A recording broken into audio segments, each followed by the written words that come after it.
Դուք լսում եք լրատվական ռադիոն։ Մեր երկրի առաջին եւ միակ մասնավոր հասարակական քաղաքական ռադիոկայանը։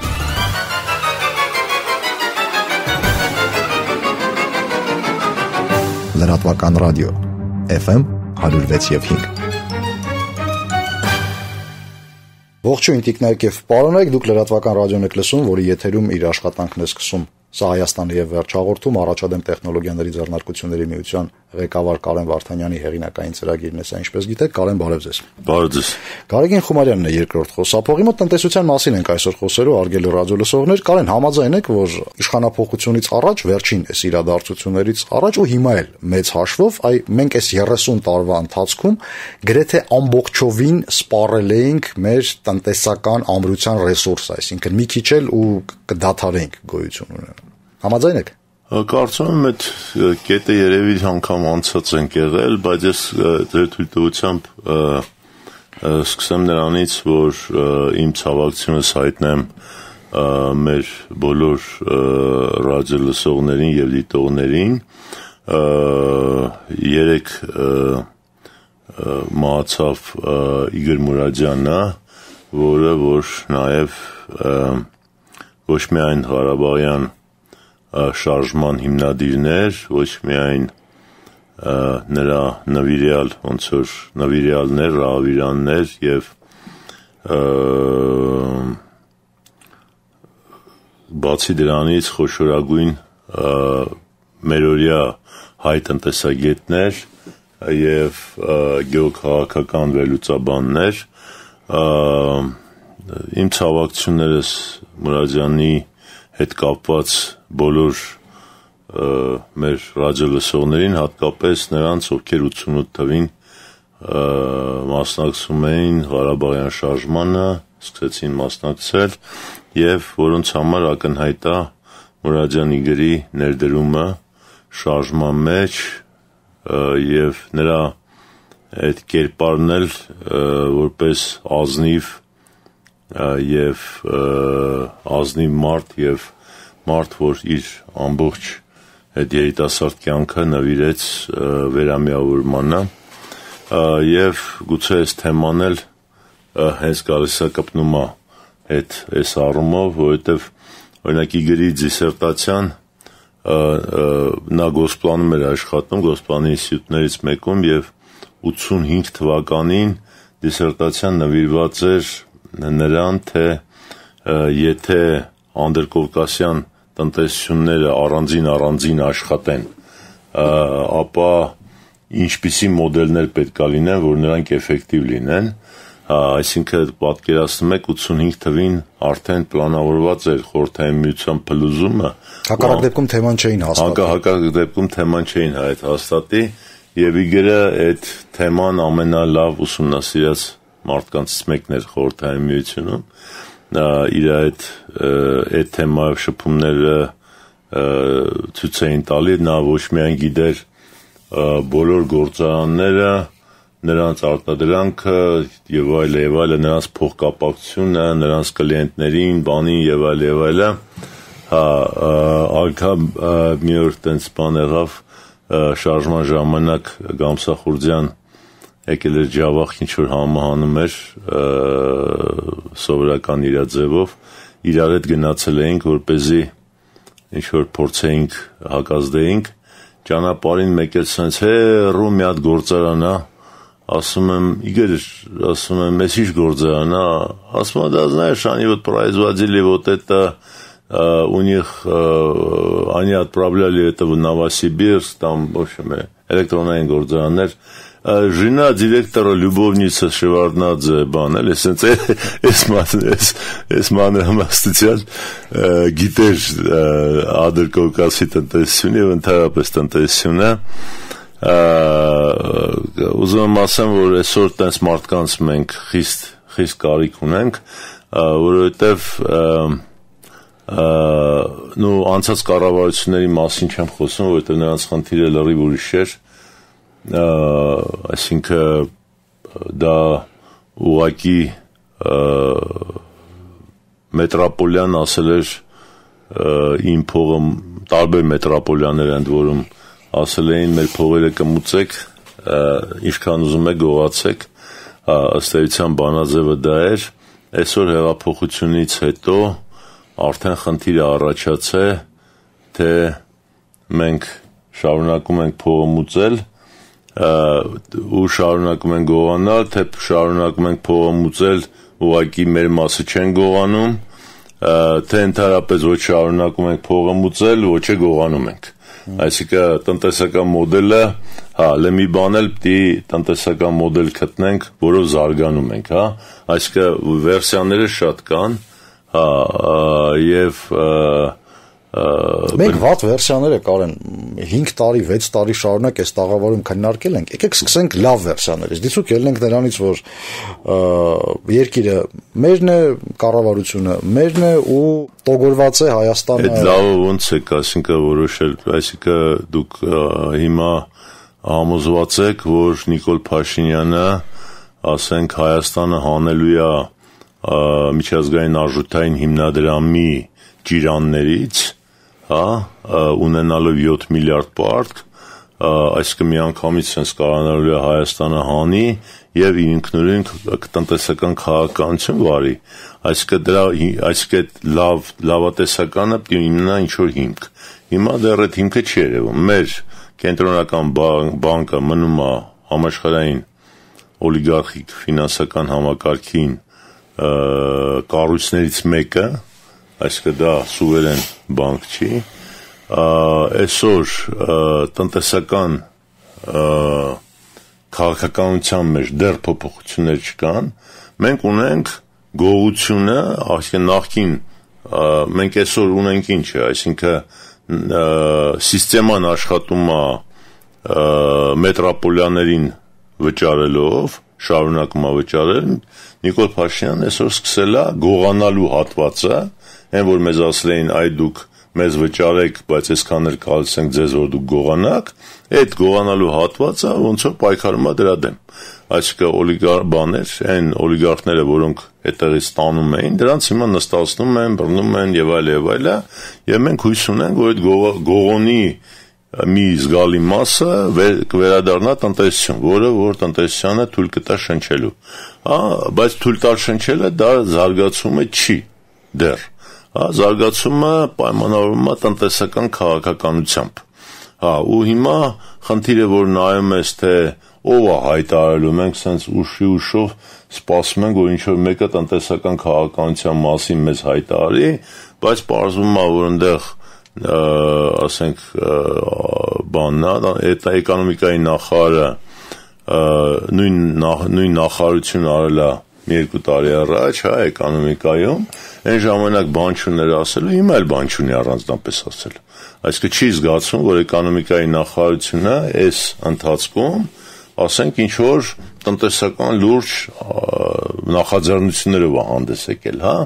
իսկ նոր եկած իշխանությունը այնքան է զբաղված մարտահրավերներով, որ ուղղակի չել հասցնում լուրջ էկոնոմիկայով զբաղվել։ Այսինքն զբաղվում է ակնհայտ, բայց ծավալը այդ զբաղմունքի այնքան մեծ է, խելքի բերելու իմաստով, էլի քաղաքականություն անելու իմաստով այնքան մեծ է, որ կարծում եմ ուղղակի չի հասցնում։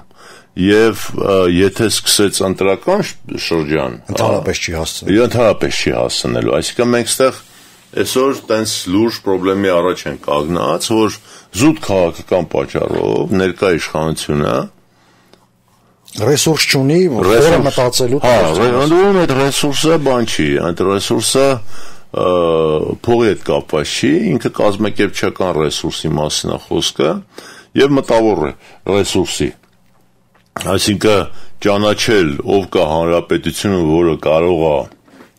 տնտեսական քաղաքականության հետ կապված առաջարկություններ ձևավորել եւ երկրորդը քաղաքական կամք այդ մարդկանց հավաքել եւ ունենալ, այսպես ասած,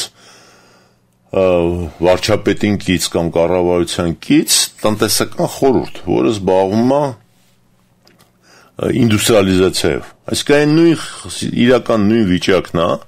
ինչ որ Հայաստանի խորհրդայնացումից հետո, երբ որ եկան իշխանության քաղաքական ուժեր, որոնք որևէ ռեսուրս չունեին։ Հա, բայց իրանք ռեսուրս չունենալով հասկացան, որ պետքա եղած ռեսուրսը կենտրոնացնել, կոնսոլիդացնել, եւ ստեղծվեց այդ կոմիտեն Սավետ կարծեմ, Научно-технический совет по индустриализации, եթե չեմ սխալվում, մի հատ պետքա ճշտել, բայց իմաստը էր, եւ այն մարդիկ, որոնք ներգաղթում էին Հայաստան, մնացել էին Հայաստանում, հատուկ բերվեցին Հայաստան, չէ՞ Թամանյանի նման կամ այլ մարդիկ, այդ մարդկանցից ստեղծվեց մի հատ խորհուրդ, որոնք սկսեցին տնտեսական քաղաքականություն իրականացնել, որը նաև շատ ժամանակ գեոքաղաքական իմաստ ուներ, չնայած խորհրդային միության մեջ էինք, բայց ներքին գեոքաղաքական իմաստ ուներ, այսինքն այդ նույն մարդիկ կարողացան մտածել այնպիսի ծրագրեր, որպեսզի թույլ չտան, օրինակ այն ժամանակ ծրագիր կար Սևանի ջրերը ուղղել դեպի Ադրբեջան, Մինգեշաուրի ջրամբարը, եւ օգտագործել այնտեղ բամբակի ջրելու բանի համար, եւ այդ մարդիկ որպեսզի հակազդեին, հորինեցին Նաիրիտը այն առումով, որ մեր տանկերի համար ռետինե, չգիտեմ, տարբեր կաուչուկի բաներ են պետք, եւ մեզ պետք է այս գործարանը սարքել, նրանք գծեցին տեխնոլոգիական այն շղթան, որով Նաիրիտը պետք է աշխատեր, նրանք գծեցին եւ ապացուցեցին, որ Սևանի ջուրը պետք է, որպեսզի մենք Սևանը Ռազդան կասկած կառուցենք, հետո այդ Նաիրիտը հոսանքով ապահովենք, հետագայում, երբ որ Նաիրիտը աշխատեց եւ նրա արտադրանքը 5 անգամ ավելի թանկ էր, քան թե միջազգային գները, եւ այդ ամբողջ այդ խումբը կանգնեց գնդակահարության վտանգի առաջ, հետո իրանք արեցին, հիմնավորեցին, որ պետքա մի քանի հերթափոխով Նաիրիտը աշխատի, դրա համար պետքա Երևանում կառուցվի տրամվայի գծեր, որոնք մինչև գնան, ուրեմն տրամվի կրուկ ասած է, էլի, մինչև որոնք գնան մինչև Նաիրիտ հասնեն, Երևանում առաջացավ հասարակական տրանսպորտ, հետո այդ Նաիրիտը ի վերջո տեխնոլոգիան կտան աշխատացվեցին, Նաիրիտը ֆինանսավորեց մեր օպերայի կառուցումը եւ այլ, ուզում ասեմ բաներ էլի, այսինքն այդ մարդիկ էին, որոնք որ այսօրվա քաղաքի ինչեր ասես, որ չես անի, երբ դիմացդ գնդակահարության հեռանում, այսինքն եւ հիմա այդ նմանատիպ մարդկանց պետքա գտնվի եւ այդ խորհուրդը նորից վերականգնվի, էլի մի տարբերական մենք առաջարկեցինք վարչապետին մեր համագումարի ժամանակ, որի անունը դրեցինք, այսինքն պայմանական, անվանեցինք տեխնոլոգիական մոդեռնիզացիայի խորհուրդ, որի մեջ առաջարկեցինք մտցնել ռազմարդյունաբերությունը, կրթությունը, տեխնոլոգիական բիզնեսը եւ այլն, այսինքն սա ավելի շատ ռազմարդյունաբերական շեշտադրումով, որովհետեւ մենք պատերազմի մեջ չէինք, այն ժամանակ եթերներ իրենք էլ տենց կանային, հաստատ ռազմարդյունաբերական ուղղությամբ գնային, այսինքն այսօր նմանատիպ տեխնոլոգիական մտավոր ուժի կենտրոնացման կարիք կա եւ դա անպայման պետք է անմիջապես վարչապետի կամ կառավարության ներքո աշխատի, ակնհայտ է, որ այսօրվա էկոնոմիկայի նախարարությունը որևէ բան չի կարող այդ ուղղությամբ անի եւ քանի որ հեղափոխական խումբը, որ եկել է, տեղել տենց շատ ուժեղ արտադրական բացի փոխնախարարից IT գծով տեխնոլոգիական մասնագետ գրեթե չի երևում, այսինքն պետք է այդ խնդիրը կոմպենսացվի այդ ձևով, կամ նոր նախարարություն ստեղծվի, որը ամբողջ այդ տեխնոլոգիական խնդիրը մոդեռնիզացիայի վերցնում է իր վրա, որը գուցե եւ ընդունելի է, բայց կարծում եմ, որ զուգահեռ դրան այդ տեխնոլոգիական խորհուրդը եւս պետք է ստեղծվի կառավարության կից, որտեղ անկախ մարդիկ լինեն, որոնք բիզնեսմեններ, այսօրվա գործարանների ղեկավարներ, այսօրվա կամ երեկվա, այսինքն մարդիկ, որոնք հասկանում են արտադրական տեխնոլոգիաներից, բանից եւ մարդիկ, որոնց ներուժը թույլ է տալի տեխնոլոգիական տնտեսական քաղաքականություն անել։ Այսօր քաղաքականություն անելը շատ դժվար է։ Այսինքն նոր խմբի համար, որտեղ պարզ չի, որ քաղաքականություն ինչ է, նշանակում է որոշակի ոլորտներին արտալ արտոնություններ, որոշակի ոլորտները հակառակը, հա։ Զսպել խթանել, չէ, դա քաղաքականություն։ Եթե դու դա չես անում, դու քաղաքականություն չունես։ Մենք միշտ ասել ենք, որ ես ներեցեք Կարեն, բայց կարծում եմ, որ մենք արդեն այն տեղ ենք հասել, որտեղ քաղաքականության վերաբերյալ այդ բավականին пассив ձևակերպումը զսպել խթանել ինքը արդեն հերիք չի։ Ես վախենամ, որ մենք արդեն այն կետը անցել ենք, որ պետությունը ինքը, ես ցավով եմ ասում, ես ինքս երևի, չգիտեմ, դաստիարակության, կրթության բերումով չեմ հասկանում պետությունը տնտեսվարելիս, հա, կարծում եմ դա սխալ է, բայց մենք արդեն այնտեղ ենք, որտեղ դա անխուսափելի է։ Պետությունը գոնե ժամանակավորապես պետք է որպես խաղացող խաղա տնտեսության մեջ։ Գիտեք, դա բլեֆ էր։ Մեր ղեկավարներից սկսած, մեզնով վերջացած, երբ որ մենք խորհրդային միությունից դուրս եկանք, մեր գլուխը դատարկ էր։ Մենք որևէ պատկերացում միջազգային տնտեսության ժամանակ մասին չունեինք։ Եվ մեզ եկան, ասեցին, որ պետությունը վատ տնտեսվարող է։ Հա, ու դա մեր գլուխները լցեցին։ Ու դա մենք դատարկ էր, դրա համար լցվեց։ Եթե մեր գլուխները լիքելներ, չէ լցվի։ Հա,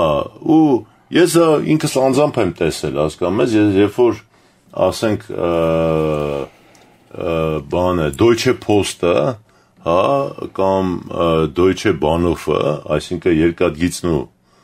ուրեմն post-ը, դրանք պետական ծառայություններ էին։ Ու նրանք աշխատում էին վարկյանի ճշտությամբ, վարկյանի։ Ես տարիներով Գերմանիա եմ գնացել, տարիներով, տարի, ու չեմ տեսել, որ մի հատ գնացք մի վարկյան ուշանա։ Դա չեմ տեսել, որտեղ գնացներով եմ ճանապարհորդել, չեմ տեսել, որ դու Գերմանիայի մեջ նամակ ուղարկես մյուս օրը, որ լյուբոյ ցանկացած հասցեով չտեսնես։ Եվ այդ նույն ուժերը, որոնք մեր գլուխը լցեցին, որ պետությունը վատ տնտեսվարող է, նույն ձևի լցեցին գերմանացիների գլուխը։ Եվ տարան նրան, որ ստիպեցին, որ Deutsche Bahnhof-ը սեփականաշնորհվի։ Հա, եւ մի տարի եղավ, որ ես եկա տեսա 20 րոպե գնաց կա ուշանում։ Գերմանիայում։ Այո։ Եվ կամ փոստն է ուշանում։ Հա, Գերմանիայի փոստն է ուշանում, էլի։ Այսինքն, դա բանա,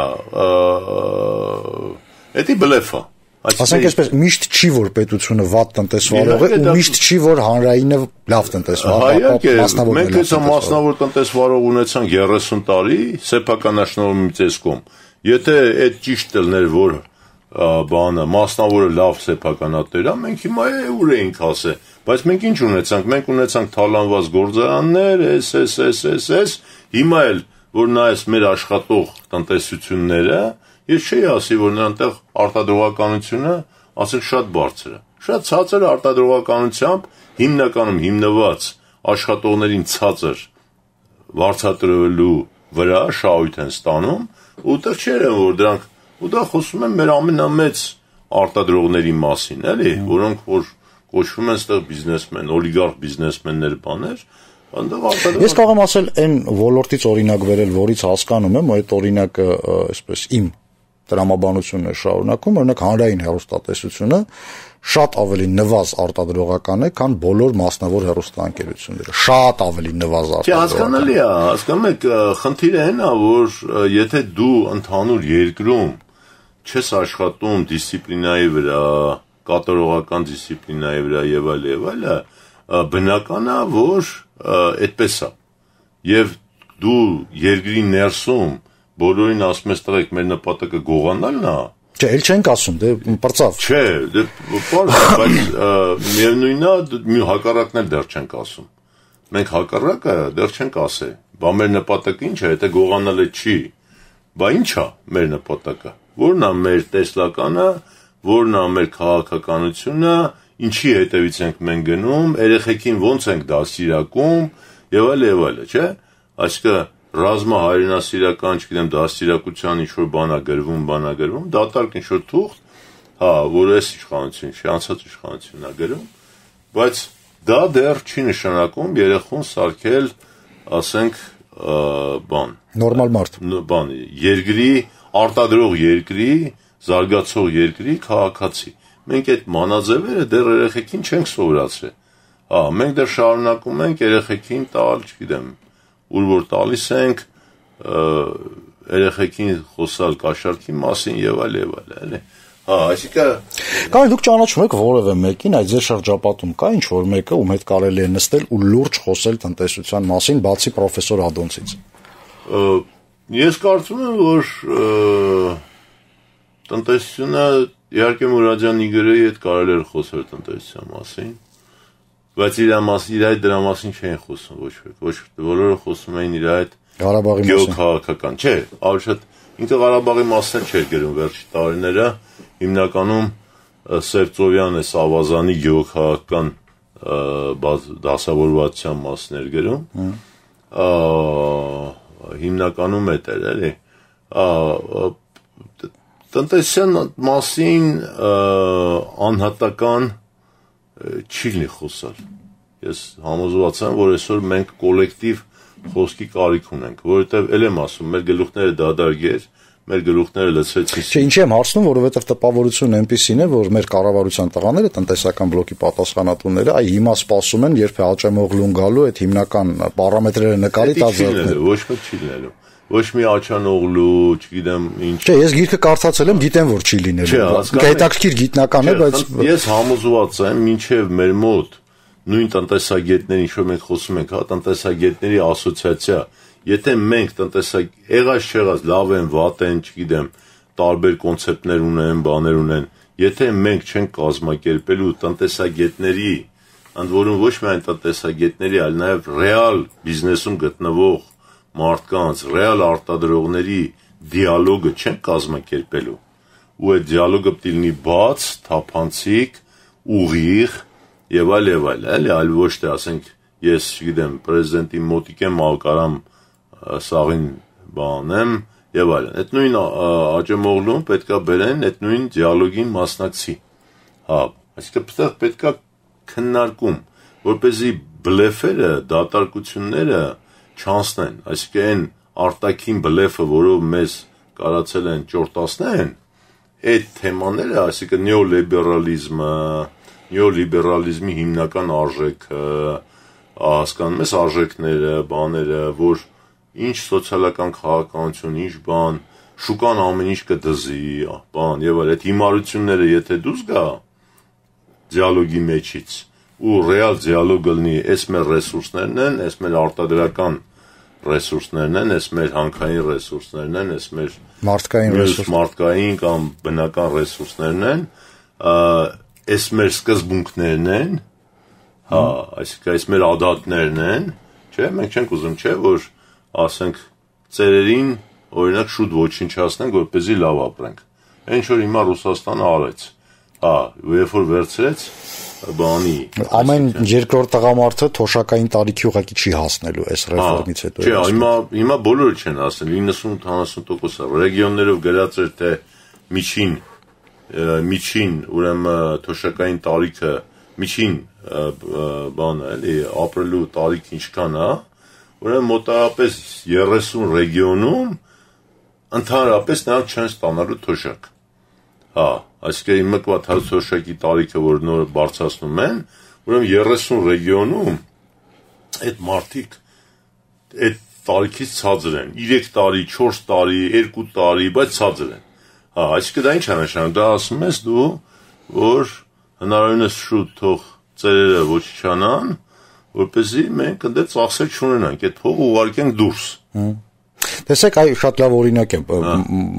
էլի վերադառնալով մշակույթին։ Իսկ օրինակ Հարավային Կորեայում գրեթե թոշակ չկար շատ երկար ժամանակ, բայց այնտեղ կար համազգային կոնսենսուս առայն, որ մարդիկ պետք է իրենց ծնողներին տիրություն անեն։ Եթե հիշում եք։ Մեր մոտ էլ կա, չէ՞ դա, համազգային կոնսենսուս կա, որ մենք պետք է մեր ծնողներին տիրություն անենք։ Բայց բացի դրանից, դու եթե դրան գումարում ես քո ծնողներին առողջ պահելու քաղաքականություն, այսինքն երկրում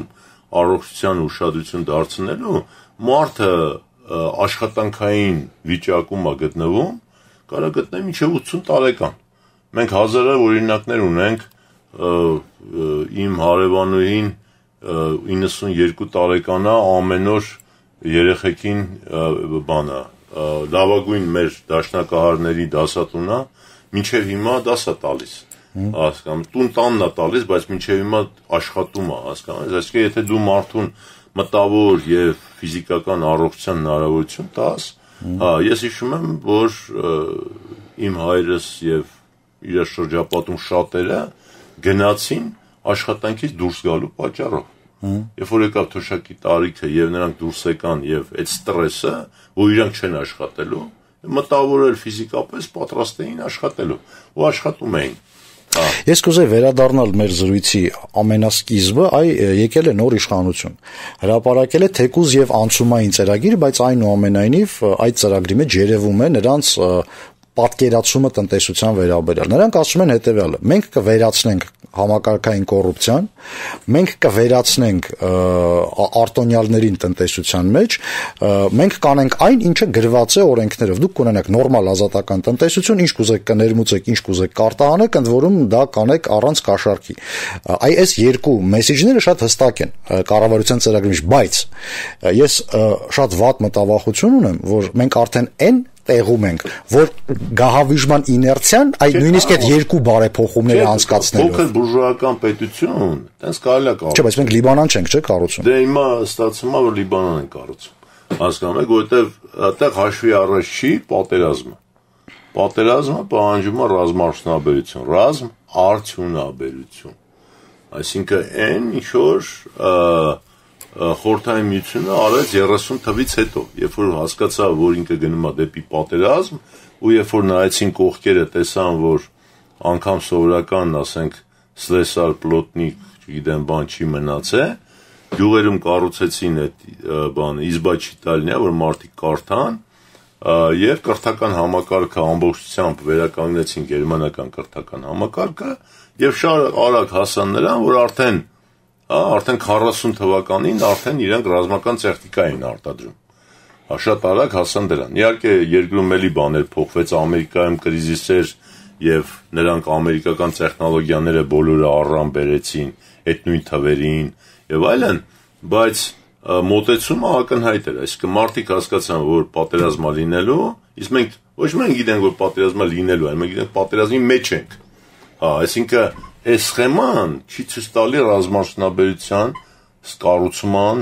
ձևը։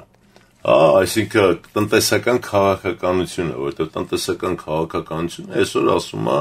հետեւյալը, որ դու պետք է կենտրոնանաս բարձր տեխնոլոգիական ռազմարդյունաբերության վրա երկու պատճառով։ Առաջի պատճառը, որ դու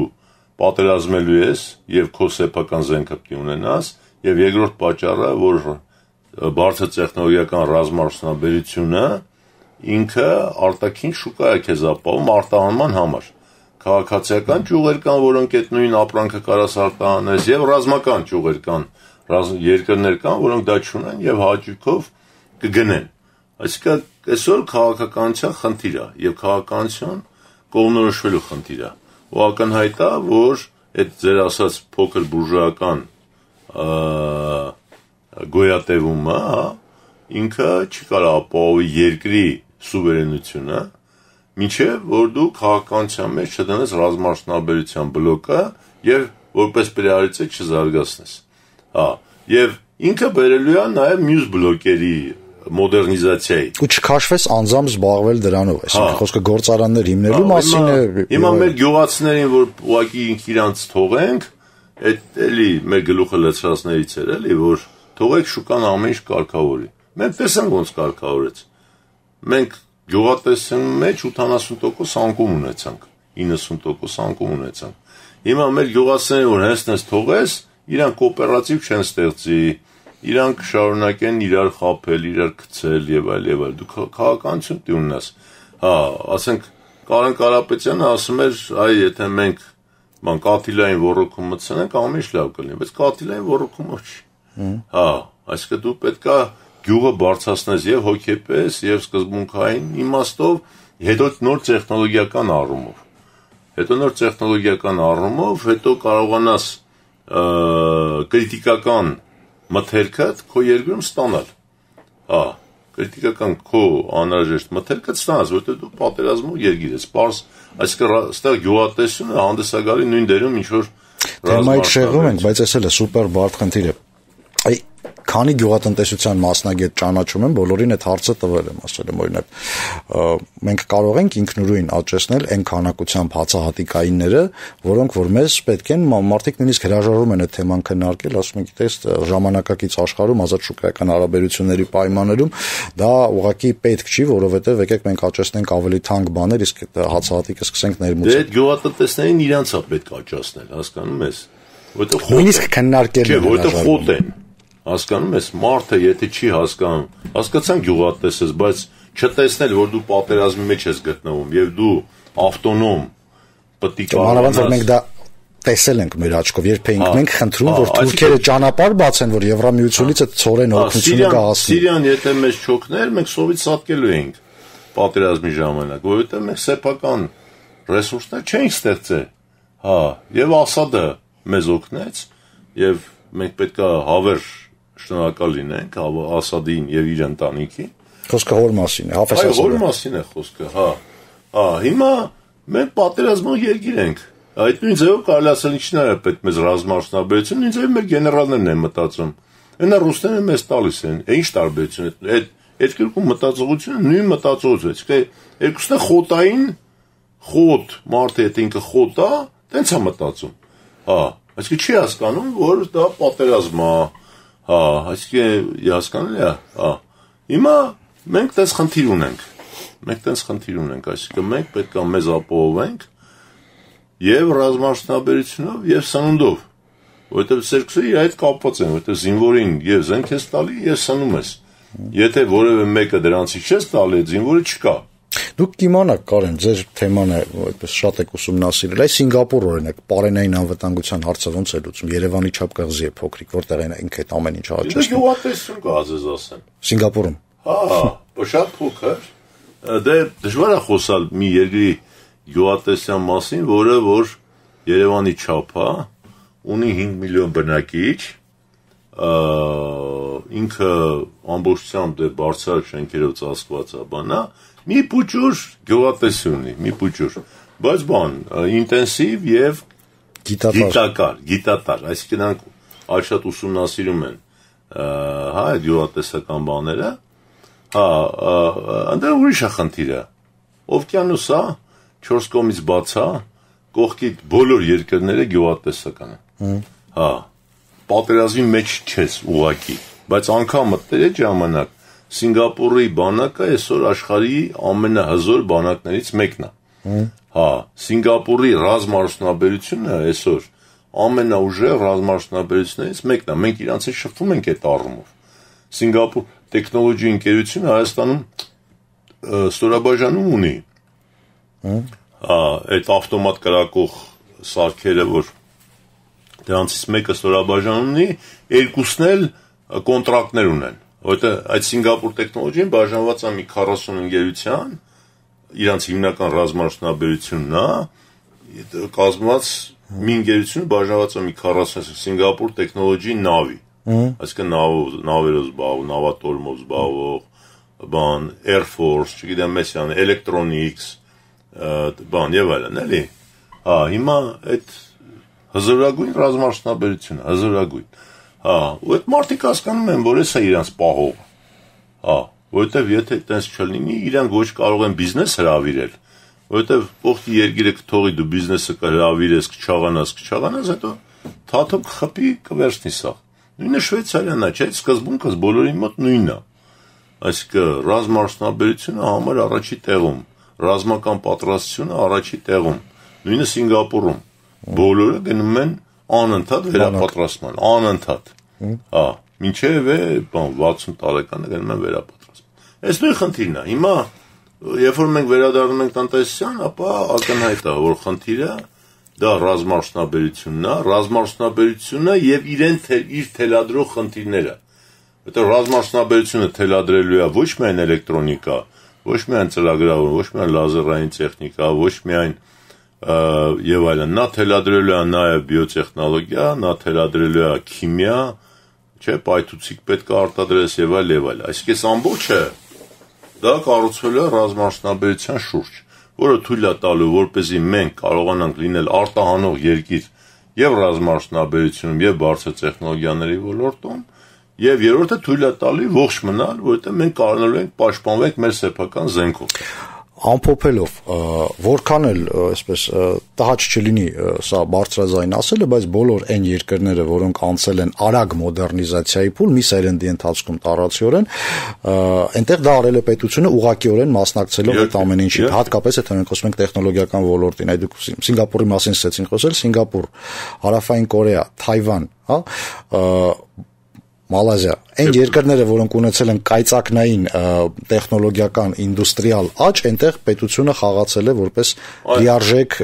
ու նույնիսկ հին եվրոպական ավանդական, հա, գերտերությունները տեխնոլոգիական, իրենք սկսել են դառնալ տեխնոլոգիական գերտերություն պետության ուղղակի մասնակցությամբ։ Քաղաքականություն է եղել, Անգլիայի մեղլա քաղաքականություն։ Անգլիայի Bank of England առաջին հիմնադիրն ու փայատերը թագավորական ընտանիքն է եղել, թուղթը բարաթը մինչև այսօր պահվում է։ Բոլոր տեղերում որտեղ կա, որը իդեպ ստեղծում էին նավատորմ սարքելու համար, Ադենաուրը Գերմանիան ոտի կանգնացրեց 20 տարվա մեջ, հա, ունենալով պետական արդյունաբերական քաղաքականություն, որովհետև Գերմանիան չկար, ինքը ջնջած էր երկրագնդի երեսից, այդ բոլոր համարյա մերպես շատ ավելի վատ, որովհետև ինֆրաստրուկտուրան ոչնչացված էր, այն գործարանները, որը կային, կամ Ամերիկա։ Կայարանով գնում եք այդ ինդուստրիալ հատվածով Հայաստանի, ճիշտ տպավորություն այնպեսին է, ինչպես Դրեզդենում քայլես 44 թվականին։ Մոտավորապես, հա։ Բայց Ադենաուրը իր վրա վերցրեց եւ մարդ, որին որ եւ ֆաշիստներն էին նստացրել, եւ հետո պատերազմից հետո էին նստացրել, հասկանում եք, ամերիկացիներն էին նստացրել, հետո անգլիացիներն էին նստացրել իրանց օկուպացիայի բանի ժամանակ։ Եվ վերջապես այդ մարդը տեսան, որ այդ միակ մարդն է, որ կարա այս երկրին տեր կանգնի, որովհետեւ երկրին տեր չկանգնես, ինչեր ասես կարա կատարվել։ Ճիշտ է, դու գրավել ես, ոչնչացրել ես, բայց եթե տեր չկանգնես, այդ երկիրը խայտարակ վիճակի մեջ էր, ու կարար ինքը որտեղ ասես դառնալ հրոսակախմբերի, հա, պատերազմ իմացող, կարվել իմացող ժողովուրդ, որը սոված է։ Հա,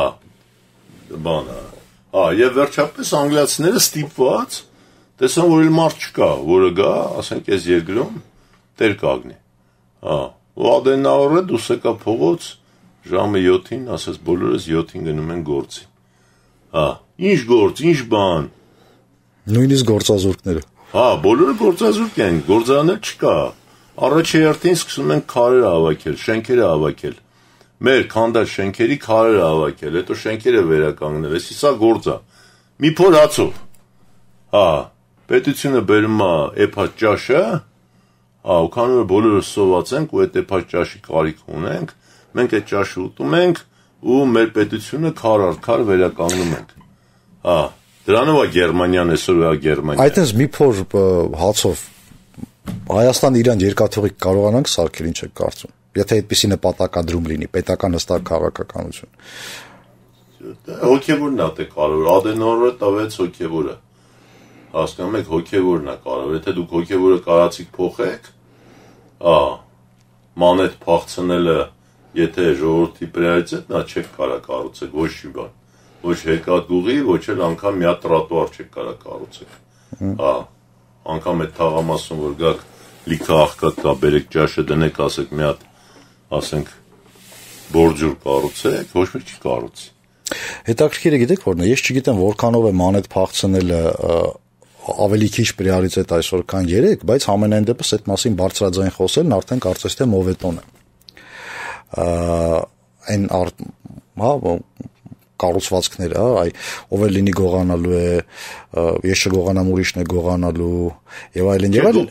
Մանետ փախցնելը գողանալու մասին չի։ Մանետ փախցնելը բանա, այսօրվա մի մանեթը վաղվա 10 հետ չփոխելն է եւ հեռանկար չտեսնելն է եւ ապրել կարճաժամկետ նպատակներով եւ այլ, այդ է։ Ես գողության մասին չեմ խոսում։ Ինչ պետք է անի կառավարությունը, ինչպես նա պետք է ցույց տա դա, ասենց ասեմ, որ դուք վստահ լինեք, որ մարդիկ ամեն ինչ հասկանում են ու ամեն ինչ գնում է, ինչից հետո դուք կզգաք, որ ամեն ինչ ձեր սրտով է։ Հիմա կասեք վերմակ քաշիր վրեդ։ Հա։ Հիմա արմատ լաբորատորիա ունենք, որը երեխային մեծացնում է թիմային, տեխնոլոգիական, հայրենասիրական եւ այլ։ Ձեր համար ցուցիչը արմատն է։ Չէ, օրինակ եմ ասում։ Հա, հիմա 250 Չէ, վատ օրինակ չի։ Չէ, 250 տեղ մենք սարքել ենք։ Պետությունը ուզում է, որ երեխեքը ուրիշ ձև մտածեն։ Այդ միա գործիքներից մեկն է։ Ասում է, տղեկ, 2 տարվա մեջ կարաք արմատը սաղ դպրոցներում անեք։ Մենք ասում ենք կարանք։ Մի տարվա մեջ է կարաք, մի տարվա մեջ է կարանք։ 5 տարվա մեջ է կարաք, 5 տարվա մեջ է կարանք։ Դե գնացեք արեք։ Հասկանում ես։ Այդ իմ համար ցուցիչը, այսինքն կա քաղաքականություն, կա նպատակադրում, երեխեքի մտածելակերպը, վարքագիծը եւ մրցունակության աստիճանը աշխարհի մասշտաբով։ Աշխարհի մասշտաբով մրցունակություն տալ։ Հիմա ու պատրաստ է ծրագիրն, չէ, Աջեմօղլու պիտի բերես, չգիտեմ։ Աջեմօղլուն կհավաների դեպի ծրագիրը ասում։ Չեմ կհավաներ չէր հավանի։ Ռուբեն Վարդանյան պիտի բերես, Ֆաստ հիմնադրամ պիտի սարքես, իրանք պիտի որոշեն, թե ինչա, ոնց է։ Այդ նախորդ կառավարություններ կար, այդպես մեկը չի։ Մոտարապես նույնն է սա։ Հա, այսինքն այդ իմաստով էլի արտաքին ընկալումները, որ դրսից պիտի բերես։ Հա, հիմա Վահագ Պողոսյանը սարքել է իրական դպրոց։ Այսօր իրական դպրոցի տղեկը վերադառնում են Քելբաջարից, որտեղ անցկացրել են նախնական ռազմական պատրաստություն։ Այդ երեխեքը էլեկտրոնիկա է դրանց մասնագիտությունը, computer science։ Հիմա computer science մնում եք իրական դպրոց, աթոռները բոլորը պատրաստված է այդ երեխեքի ձեռքով, սեղանները պատրաստված է իրանց ձեռքով, իրանց շատ գործիքներ էլեկտրոնային պատրաստված են իրանց ձեռքով, եւ այլ։ Հիմա էլ գնում են նախնական լեռնահրացիկային պատրաստություն են ստանում, որ պինդ տղեկը լինեն, թիմային լինեն եւ այլ։ Սա մոդելը 15-ից 18 տարեկան երեխեքի համար, իսկական կռվող երկրի համար մոդել։ Հիմա այդ մոդելը կա, պետությունը դրա մասին տեղյակ է, արմատի նման, էլի ոնց որ։ Հիմա այդ մոդելը ներդնում է, թե չի ներդնում։ Հա, եթե չի ներդնում է, թե չի ներդնում։ Հա, որովհետև եթե չի ներդնում, ուրեմն всё, ասկի так всё ясно, էլի, ежу понятно։ Եթե ներդնում, արդեն հույս է առաջացնում, որ մենք պատրաստ ենք հաղթել։ Դա հաղթանակի դրոշներ են, հասկանում ես, այն կարվի վաղ ստանդարտներ կային, որ գերմանական ստանդարտները, որ Բերին Կրեմլում թափեցին, դրանք բոլորը ստանդարտները իմաստ ունեին, դրանք սիմվոլիկա ունեին հաղթանակի։ Հա, հիմա արմատն էլ է ստանդարտ, իրական դպրոցն էլ է ստանդարտ։ Հա, մեր ընկերությունների մեջ կան, որոնք որ լրիվ ուրիշ մոդելներ ունեն բիզնեսում արտահանելու առումով, ասենք, օրինակ, նույն Volvo ընկերությունը, որը որ 4 տարվա մեջ 5 անգամ աճել է, հա, մոդել է։ Հա, հիմա պետությունը նայում է, ինչ մոդել վերցնեմ։ Հա, հաստատ ոչ մի Աջեմօղլու կամ Մեսիմով քեզ 10%-ից ավել աճելու մոդել չի տալու, չէ՞։ Կամ 12%-ից աճել տարեկան։ Հա, հիմա դու տենում ես ընկերություն, որը տարեկան 30%-ով աճել է, քոնն է, մեթոդն է գիտի։ Հա, ու դու իրան չես գնում հարցնես, թե ախպեր է, ոնց եղավ որ դու 30%-ով աճեցիր։ Հա, դու չես գնում, ասենք, արմատ լաբորատորիա 12 տարեկան երեխուն, որ 2 տարի է սկսես զբաղվել, հարցնես, բա այդ CNC ստանոկը, որ սարքել ես բալաջան, նկարող։ Հա, այդ ոնց է սարքել 12 տարեկանում։ 10 տարեկանում սկսելով ընդհանրապես զբաղվել։ Կամ դու 14 տարեկան Արծվաբերդցի տղա, արևային կայան, ձեր գյուղում, այդ ոնց սարքեցիր։ Հա, եթե դու դա չես հարցնելու քո մոտ ներսում, այսինքն քո ռեսուրսը չես օգտագործելու, ուրեմն դու ռեսուրսի տեղը չգիտես։ Այսինքն ուրեմն չես կարող քաղաքականություն վարես։ Հիմա իզետը գիտես, ուրեմն փառքես ու պատիվ։ Հա, ուրեմն Այս մենք դեռ չգիտենք, գիտես թե չգիտես։ Դե հիմա էլ չենք սկսել, այսինքն նոր կառավարություն եկել է, ինչքան է, մի ամիս է։ Հա, հələ որ հազիվ, sense ոնց որ տեղավորվում է հասկանա вообще ինչ կա երկրում։ Դեսա մանվելին բռնեցին։ Դե մանվելի բռնել էդի կարային միշտ բռնեին, ասենք հանցագործը փողոցով մանա գալի, գիտես որ հանցագործա, գիտես որ ավտոն մենակ խուզարկես, ասենք եւ նարկոտիկ ես հանելու, եւ ես հանելու, եւ ես հանելու, եւ զենք ես հանելու բանման, այսինքն բռնել էդի ոչ մի բան է, էլի։ Բանի, տեխնիկական խնդիր է։ Շնորհակալություն, հարգելի ռադիոլսողներ, ռադիոդիտողներ, սա Հայաստանի եւ վերջ հաղորդումների եթերում ցտեսություն ուղիղ 1 շաբաթ հետո կհանդիպենք։ Դուք լսում եք Լրատվական ռադիոն, մեր երկրի առաջին եւ միակ մասնավոր հասարակական քաղաքական ռադիոկայանը։